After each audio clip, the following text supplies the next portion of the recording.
তোমরা দুজনে আজকে আমার বাসা থেকে বের হয়ে যাও, তোমাদের উপর আমি বিরক্ত হয়ে গেছি। এই বৃষ্টির মধ্যে বাচ্চাটাকে নিয়ে আমি কোথায় যাব?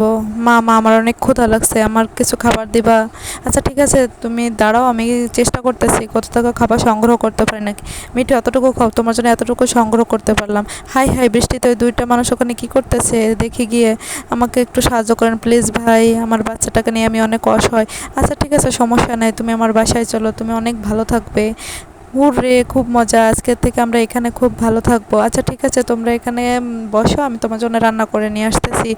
ওয়াও, খাবারটা অনেক মজা হয়েছে, আসো আমরা সবাই মিলে খাই। তোমরা বাসায় থাকো, খাওয়া দাওয়া করো, আমি এখন অফিসে যাবো। অফিসে যাওয়ার সময় হয়েছে, নিজে থেকে খেয়াল রাখো। আচ্ছা ঠিক আছে, আমি নিজে থেকে খেয়াল রাখবো, আপনিও নিজে থেকে খেয়াল রাখবেন। ওকে ভাই, আমার কেন জানি না ওদেরকে সন্দেহ হচ্ছে, যাই বাসায় গিয়ে আরও একবার দেখে আসি। মিঠু তাড়াতাড়ি আসো, আজকে টাকাগুলো নিয়ে আমরা পলাই যাবো, আমরা সারা জীবনে টাকা নিয়ে আরামসে থাকতে পারবো, আর কারো মুখাপেক্ষি হতে হবে না।